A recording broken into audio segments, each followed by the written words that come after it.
I know you. Can you hear me? I can't hear you for some reason, Fidel. Unmute yourself. Yeah, go ahead. One more time.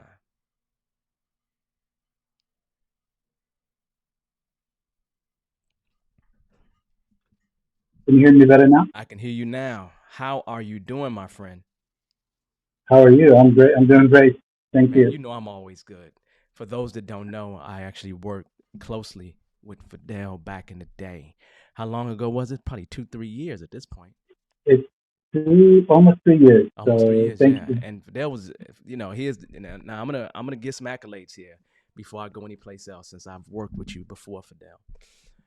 The thing I will say to you about Fidel that I admired is that he was probably one of the very few people in the organization that grabbed Scrum and ran with it.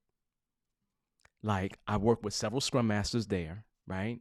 And he actually was doing stuff outside of the time we were spending together to make sure that his teams was amazing. And he was just going and getting knowledge and getting knowledge and getting knowledge, and was coming back to me like, I'm thinking about trying this, I'm thinking about trying that. And I'm just like, oh, slow down, man. I got to keep up with you, And so that was an amazing thing. It is always one of my first loves is to be on the ground coaching, and hopefully I don't ever lose that skill. But welcome, Fidel. It is nice to see you, brother. What kind of question do you Thank have? you, Vaughn. But first, I want to say right back at you, I think you've done a great job when it came to our workplace. And I think your explanation and your presentation, your commitment to our team, I think made me, grasp to this concept. And I think looking back, you know, much to keep learning. Uh, you have a question. So we have our you know refinement meeting. Then comes the sprint planning, Yeah. and so I serve as a scrum master, Mm-hmm. and there is a product owner. So I'm trying to see if I feel that when sprint planning comes, it's almost like an extension to the refinement, where hey, it's almost like we already talked about these. Are we ready to commit? Yes. And then, oh look, we finished 45 minutes. Um, here's the dilemma. We basically uh, go over the acceptance criteria and refine them in the refinement. Any more questions? PO goes to the DAs and the business comes back with the answers. We're understanding the acceptance criteria, but we're understanding the business use case better. We so that's refinement. We get to the planning.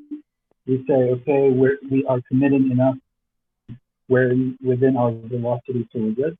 Mm-hmm. Um, 2 days later, or some like during the sprint, I see these scenarios where the didn't realize. For example, I didn't realize this page actually has a common module with 5 other pages.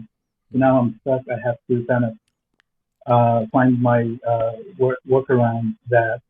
So my question, given that scenario, should we spend, given that we're finishing sprint planning in 45 minutes, or Mm-hmm. sometimes even less, Okay. and the common wisdom says for every week you plan to commit, you should spend 1.5 to 2 hours.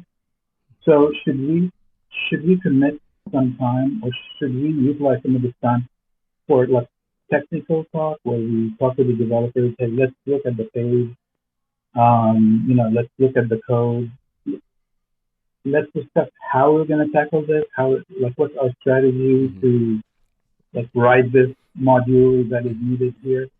Yeah. Okay. So I understand. So let me give you an example, and I'm going to say to you, I have no problem with what you're thinking about. So for those that don't understand, and let me make sure I make it real clear, and you tell me if I'm wrong, Fidel. You're having planning. You are doing a good job at refinement. You're doing a good job at getting into the sprint planning and getting out of the sprint planning. You're just getting surprises when it comes down to the technical things that are happening and once you really start getting into the work, right? That's it. Okay. So I remember when I was at Capital One, we didn't have all the knowledge that we needed to have on the team. And so what we would do is right after sprint planning, we'd have a design meeting. We'd have a design meeting to deal with all the technical things that were coming or whatever was happening. Now that did mean that we didn't have to have everybody there. So we didn't have to have people who were good on whatever they needed to do and could move forward. But that design meeting didn't include the product owner, for example, because the product owner didn't have a whole lot of input into it because they gave us all the requirement stuff that we needed to have. So after every single sprint, I kid you not, we would have a design meeting right after sprint planning. I mean, we literally go sprint planning, design meeting right after, and we jump in that design meeting. And that design meeting would take 45 minutes, maybe an hour. And realistically, it's almost like you have over a 2 week sprint planning, you have a max of 4 hours. You normally spend a max of 2 hours is what you actually spend. But if you're getting it done in an hour, then I would say no problem with tagging a design meeting right after that to deal with how we are going to collectively attack this. Because what I found is that it was valuable for that team because we had a bunch of other touch points that we had to deal with.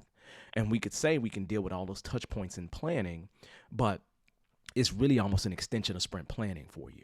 So realistically, I'm saying to you, go ahead, take a sprint, pick a sprint, and just run that experiment and see what the team feels about that experiment of actually having the design meeting right after. So it's literally you have sprint planning, you get generally done what you need to plan, let people go who don't need to be there, and then you jump right into, hey, let's talk about this technical stuff. Let's deal with how we're going to attack these things technically for this particular sprint. And that could mean that you're diving into opening up code or whatever it is, because that's literally what would happen for us. We would jump on our machines, jump into some code, do whatever we needed to do just to take a deeper dive and a deeper look. So I have no problem with you doing that in reality. You probably need to do that. And it sounds like there's a need for that because it doesn't sound like the requirement is really the problem. It just sounds like the technical attack is the problem. How we're going to deal with it technically is the problem. And so I have no problem with right after you jumping right into a design meeting or whatever you want to call it. Call it, whatever. Just call it a design meeting. And then do that and go from there. Now, what that meant for us is something really unique. And one other recommendation I would give for you is we had documentation. And so we had a design document that needed to be updated. And what we would do was update that every single sprint. So part of what would come out of our design would be the updates to the design artifact. And that design artifact means that it was never finished, but it was always a living document. So if you have artifacts like a design artifact or things that go along with that, my recommendation is to update those things as a part of that design meeting, as part of your output, part of your agreement. I've had situations for Dell where we didn't have design documents and we just had a whiteboard and we just put everything on a whiteboard, so then we knew what our current state was and everybody could see that. But if you have a place where you can have that, I would say do that and go for it. That should be something that you could do, and just run that experiment. Pick a sprint, run that experiment, see how it goes. I guarantee you it's going to go fine. Improve it, make it better. They're going to love it, roll with it, and kind of go from there. So I think that I have no problem with you doing a design document. I don't even a design meeting. I don't even think of it as Scrum Butt. I just think of it as a part of you doing what you need to do for the team to be better positioned to be as effective as they can be. Does that make sense? Yes, I think I like this idea because with that we relieve the product owner. Sometimes I think maybe they feel, oh, the product owner is losing patience because he's hearing things that Yeah. he doesn't understand. Like, can I move on? Yeah. No. Because I have two more. Yeah, Yeah. I like Just that make idea. sure. Make sure. But do this. Do yourself a favor, okay? You remember how I would talk about don't have the sprint review and the sprint retrospective in the same room? Remember that? Cool. Yeah. This is the same thing. Do not have this in the same room. Make sure that you separate this into a separate location so people have permission to go. Okay. I love So that. if you do that, that triggers that it's a different event, different meeting, and that they don't necessarily need to be there. That way, you get the pressure off the development team from feeling like they need to satisfy the product owner's urges and needs, to moving toward them satisfying what they need to do to be more effective during the sprint.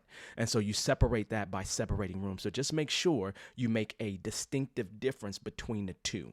And if you're able to do that, then that's going to be beneficial for you and ultimately beneficial for them. Okay.